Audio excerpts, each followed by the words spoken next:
사람이 대화를 하다 보면 대화가 원래의 목적과 다르게 전혀 엉뚱한 방향으로 흘러가는 경우가 있는 것을 보게 됩니다. 오늘 빌닷의 대화도 그러한 모습을 우리에게 보여줍니다. 빌닷이 욥에게 말하기를 3절에 보니까 어찌하여 우리를 부정한 짐승으로 여기며 부정하게 보느냐, 왜 우리를 짐승으로 보느냐.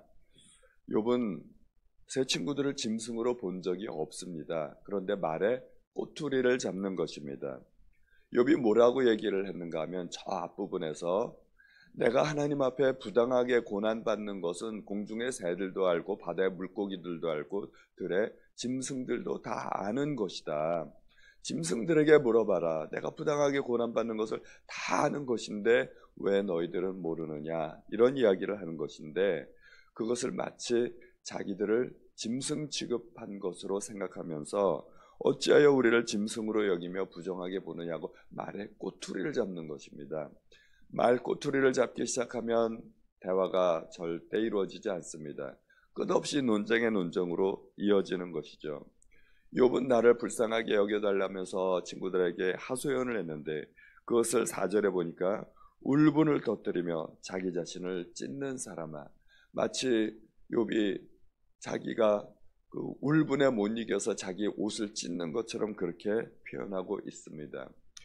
우리가 좋은 사람을 보게 되면 뭘 해도 좋게 보이고 나쁜 사람을 보면 뭘 해도 나쁘게 보이듯이 이미 이 세 친구들에게는 욥이 뭔가 나쁘게 보이기 시작한 것입니다. 그래서 무슨 짓을 해도 무슨 말을 해도 다 그게 좋게 보이지 않는 것입니다. 그래서 이렇게 이야기하는 거죠. 4절 후반절에 보면 너 때문에 땅이 버림을 받겠느냐, 바위가 그 자리에서 옮겨지겠느냐. 땅은 견고함의 상징이죠. 땅과 바위, 이것은 절대 그 자리에서 옮겨가는 법이 없습니다. 천년 만년 그 자리에 그대로 있는 것인데 자연 법칙이 변하지 않는다는 것이죠. 이 세 친구가 주장한 자연 법칙은 인과론입니다. 반드시 원인이 있으면 결과가 있고 어떤 결과에는 반드시 그에 합당한 원인이 있다는 것입니다. 이 인과응보의 법칙에 대해서 그들은 이 법칙은 절대로 무너지지 않는 그런 견고한 법칙이다 하는 것입니다. 그런데 네가 죄 없이 그렇게 벌을 받았다면 자연 법칙이 변한 것이냐, 땅이 움직이고 바위가 흔들린다는 그런 이야기냐, 너 때문에 우주가 다시 창조되어야 되겠느냐, 이런 말을 하는 것입니다. 욥 때문에 결코 자연 법칙이 변하지는 않을 것입니다. 그러면서 5절부터 보면은 마지막 절까지 욥에 대한 온갖 저주를 다 쏟아놓게 됩니다. 악인의 빛은 꺼지고, 이것은 욥의 과거를 이야기하는 것이기도 하고 욥의 미래를 이야기하는 것이기도 합니다. 욥은 이미 망했습니다. 욥은 망하고 온몸이 병이 들고 그리고 다시 회복할 가능성이 없습니다. 욥의 빛은 꺼졌다고 볼 수도 있습니다. 그래서 악인의 빛은 꺼지고 너의 빛이 꺼지지 않았느냐, 너는 악인이다 하는 이야기입니다. 그리고 네가 악인이라면 앞으로 너는 소생할 가능성이 전혀 없다는 것입니다. 너의 빛은 영원히 꺼질 것이라는 얘기입니다. 이것이 미래를 이야기하는 것이라면 이것은 완벽한 저주가 되는 것입니다. 이 5절 이하에 쭉 읽어보면 그렇게 어려운 내용이 하나도 없는데 구구절절이 다 욥에 대한 저주의 선포입니다. 처음에 그들은 왜 욥을 찾아왔을까요? 욥을 위로하기 위해서. 욥이 고난당하다는 그런 이야기를 듣고 어떻게든 욥을 도와주고 욥을 위로하기 위해서 찾아왔습니다. 가만히 보니까 욥이 극심한 고난을 당하고 있습니다. 어떻게든 이 고난에서 구해주고 싶었습니다. 근데 어떻게 구해줄 수 있을까요? 그 재산을 어떻게 회복할 수 있고 그 몸의 질병을 어떻게 다시 회복할 수 있을까요? 그것은 그들이 나름대로 판단하기로는 욥이 뭔가 죄를 지었기 때문이고 그 죄를 회개하면 하나님께서 용서해 주실 것이고 돌아올 것이라고 믿었던 것입니다.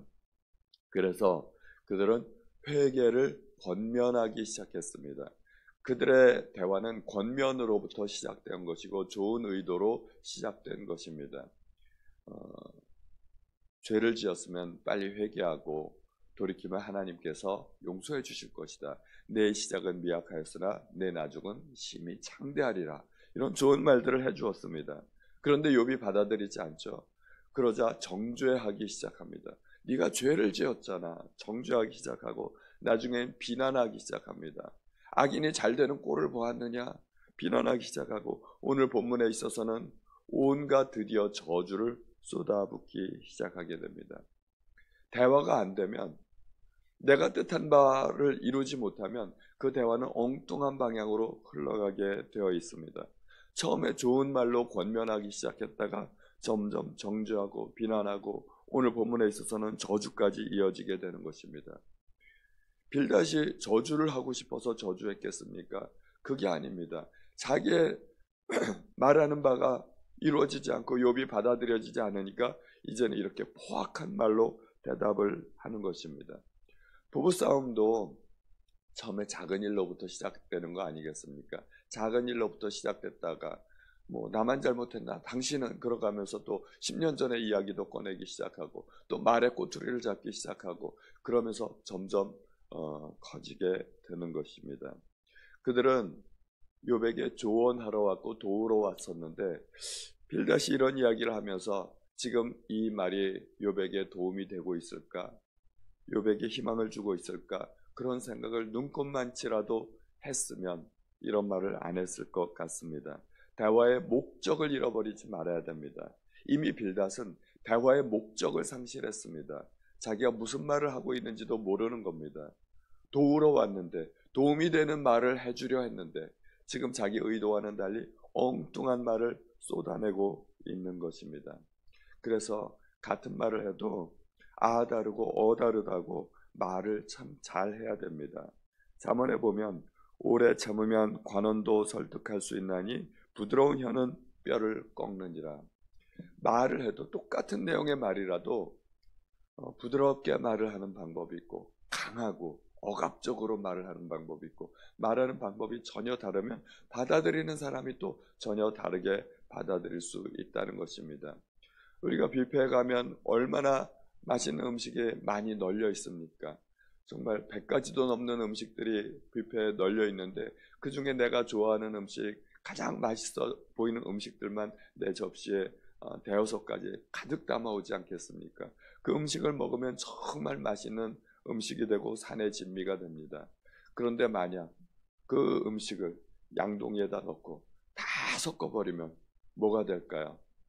그건 개밥입니다. 거기다가 양동이에다 넣고 고기도 넣고 김치도 넣고 된장국도 넣고 막 그래서 비벼버리면 그거는 사람이 먹는 음식이 아닙니다.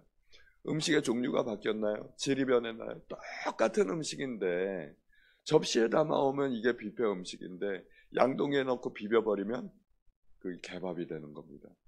그러므로 우리는 말하는 방법도 굉장히 중요하다는 것을 깨달아야 됩니다.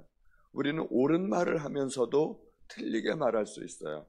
그런 사람들이 흔히 하는 말이 내가 뭐 틀린 말 했나? 남의 가슴에 비수를 꽂아놓고 하는 말이 내가 뭐 틀린 말 했나? 말이야 옳은 말이죠. 제 친구들의 말은 하나도 틀린 말이 없습니다. 구구절절이 옳은 말입니다.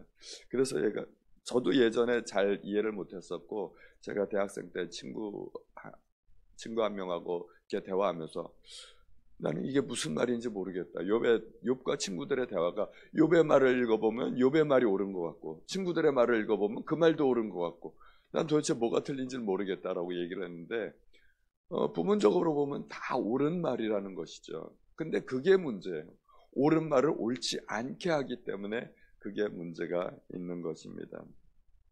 지금 빌닷의 마음속에는 욥을 위하는 마음이 다 사라졌습니다. 지금은 오히려 내 말에 설득당하지 않은 욥에 대한 미움과 증오가 가득한 것처럼 그렇게 보입니다.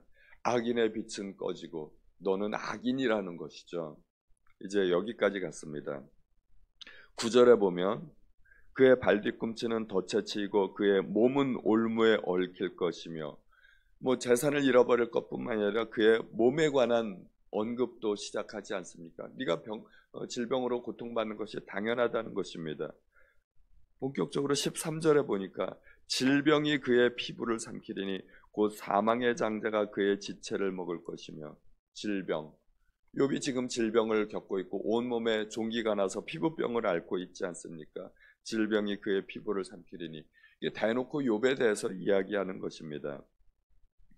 그리고 19절에 보면 그는 그의 백성 가운데 후손도 없고 후예도 없을 것이며, 이건 정말 악한 말이죠. 욥이 10명의 자녀를 한꺼번에 다 잃어버리지 않았습니까?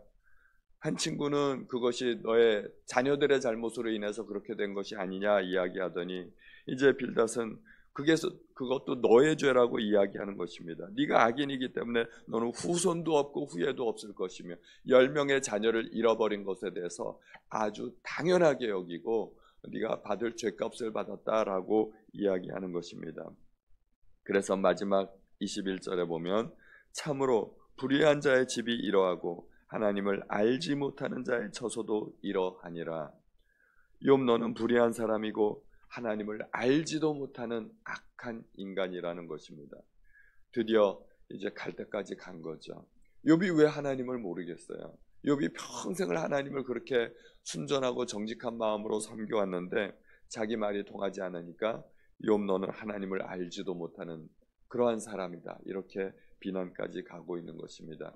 그러므로 우리는 대화를 할 때 내가 옳은 말을 하는 것 못지않게 내가 정말 예의 바르고 정중하고 상대방을 위하는 마음으로 말을 하고 있는가, 이러한 것들도 잘 살펴봐야 될 것입니다. 그래서 오늘도 내가 하는 말 가운데 나의 입에 파수꾼을 세워달라고 하나님 앞에 기도하시는 우리 성도님들 되시기를 예수님의 이름으로 축원드립니다. 기도하겠습니다. 하나님 아버지, 오늘도 저희에게 귀한 말씀을 들려주셔서 감사합니다. 참으로 우리가 대화하는 가운데 나도 모르는 사이에 나의 말로 말미암아 정말 상처를 받고 가슴에 비수를 꽂히는 사람들도 있을지도 모르겠습니다. 하나님, 우리 입에 파수꾼을 세워주시고 말을 할 때 무슨 말을 하든지 사랑으로 말을 하는 사람이 되게 하여 주옵소서. 우리가 산을 옮길 만한 큰 믿음이 있다 할지라도 사랑이 없으면 아무것도 아니라고 하였습니다. 아버지, 우리가 사랑 가운데 말을 하고 사랑으로 상대방을 품어주는 사람이 될 수 있도록 도와주옵소서. 모든 말씀 우리 주 예수님의 이름으로 기도하였습니다. 아멘.